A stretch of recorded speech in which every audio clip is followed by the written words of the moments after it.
It just really sucks that the Phoenix Suns are in the news for bad reasons after just reaching the NBA Finals. Like, I don't know, you guys. Hey there, guys. My name is Brandon, aka Suns Geek, and if it has to deal with the Phoenix Suns, I'm going to make a video about it. That is right, you guys. We got so much to talk about, so make sure to Hulk smash that like button, and please subscribe for everything Phoenix Suns. If it has to deal with the Phoenix Suns, I'm going to make a video about it. And let's dive right into the video. Oh my God, you guys. What happened in the NBA today? What happened with the Phoenix Suns today? And what happened with the Los Angeles Lakers tonight? We are going to talk about it. Normally, I'd probably separate this into two different videos, but I'm like, you know what? I just want to just make it all into one video, just give you guys my honest thoughts. Now, I do want to talk about the Robert Sarver situation, accusations first, and I'm going to choose my words very carefully because honestly, you guys, I feel like this situation is just above me. I feel like no matter what I have to say, it will not change the situation. Now, at the time of this recording, we do not know if these allegations are true. And I feel like if these allegations are true about Robert Sarver, that this will shape the Phoenix Suns franchise for the next decade, if not longer.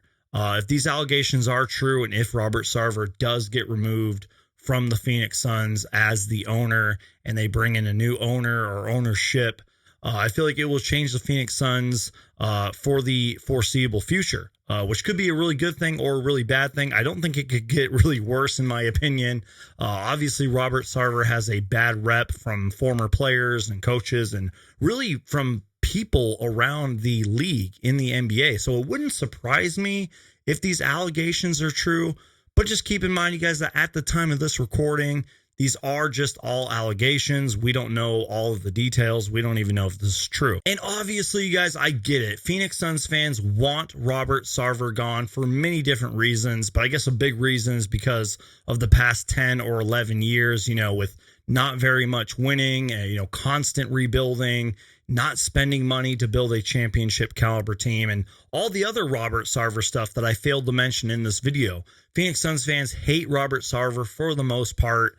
And honestly, you guys, I feel bad for the players. I feel bad for Monty Williams. I feel bad for James Jones, because if I know the Phoenix Suns like I think I do, they just want to win. They don't want any drama. They don't want accusations or bad publicity or anything like that. The Phoenix Suns just want to win. And all of a sudden, DeAndre Ayton doesn't get extended. So there's all that bad publicity in media. It just really sucks that the Phoenix Suns are in the news for bad reasons after just reaching the NBA Finals. Like,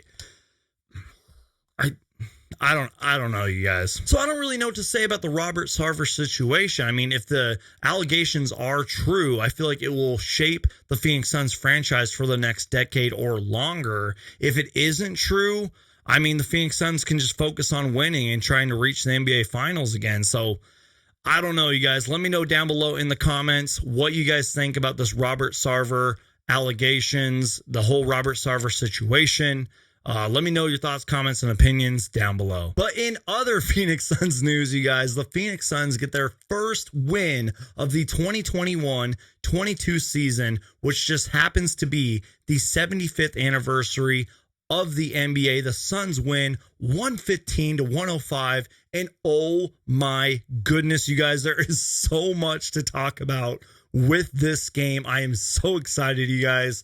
And you know what? Let's just talk about it. The Phoenix Suns came out attacking. The energy looked good because the Phoenix Suns did lose to the Denver Nuggets in the first game of the season, and they didn't really look like the Phoenix Suns that we all know and love. They didn't look like that Phoenix Suns team that went to the playoffs and did great in the playoffs and went all the way to the NBA Finals. They didn't look like that team. They kind of looked like that team for stretches, but not for a full 48 minutes. In this game, it was much different. And I remember, you guys, Monty Williams was giving a fourth quarter timeout interview during that first game of the season for the Suns against the Nuggets, and he sounded pissed off. And I really think that he and the coaching staff did a great job of getting into the Phoenix Suns' head and kind of waking them up, if you will. And that is what I saw tonight. Now, don't get me wrong. I'm going to talk about the fourth quarter of this game, but this game was absolutely bizarre. And again, you guys, the Suns' energy looked good. And I'll give credit to the Lakers. Lakers did a good job of responding to the Suns' energy in the first quarter. And I know this isn't really like a game changer or anything like that, but I thought it was funny. Mikhail Bridges, who's one of the best cutters, one of the best rim runners in the NBA, he did a backdoor cut to the three-point line, and he had a wide open three, and LeBron just kind of ran up and just kept running, didn't even guard him. Mikhail Bridges was absolutely incredible in this game, and Monty Williams had another one of those timeout interviews, and he said that the Suns were solid in the first quarter, that they just needed to guard the three better. This game was insane, you guys. Chris Paul was in control, especially in the second quarter. He is the first player in NBA history, the first player in NBA history to have 20,000 points and 10,000 assists. That's absolutely insane. Thinking about all the great and legendary point guards of this game, that Chris Paul is the first one to ever have 20,000 points and 10,000 assists. Chris Paul, you are one of the greatest NBA 75 players of all time. You are a basketball legend, a point guard legend. Chris Paul was incredible. And as I just mentioned, you guys, Mikhail Bridges was great too. Really on both ends of the court. There was one play in particular where Mikhail Bridges stole the ball. He ended up passing it to DeAndre Ayton, who might have gotten away with the travel, and then dished it out to Mikhail Bridges for the corner three, and then Mikhail Bridges let the Lakers bench know about that three. And obviously the story of the night was the Lakers bench skirmish between Anthony Davis and Dwight Howard. And I know that everything has already been said about that situation, but here's what I'll say about it, you guys. It's the second game of the season, and Dwight Howard and Anthony Davis are literally in a skirmish.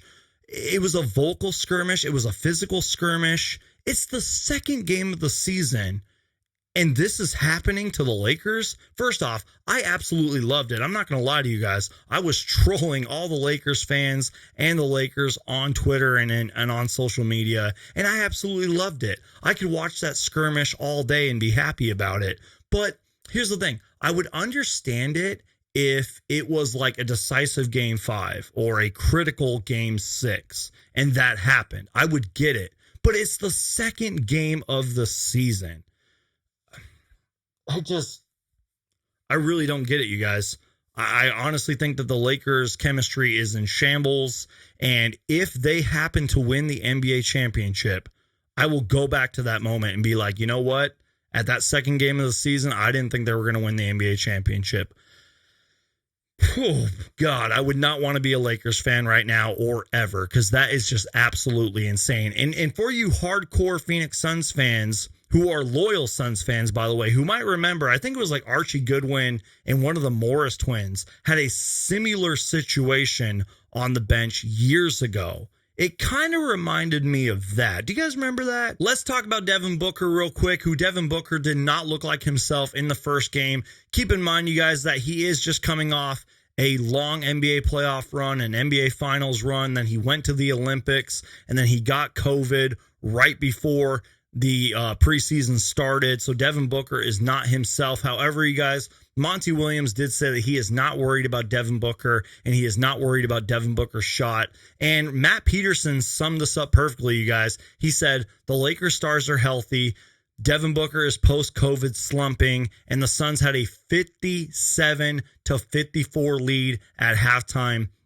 And he is absolutely right, you guys. The Phoenix Suns at halftime were up 57-44. The Suns were shooting 50% from the field at halftime. Now, don't get me wrong. They were 4 for 16 from 3. However, the Suns, crazy, had 30 points in the paint. The Lakers had 6. Let me repeat that. The Suns had 30 points in the paint at halftime, and the Lakers had 6.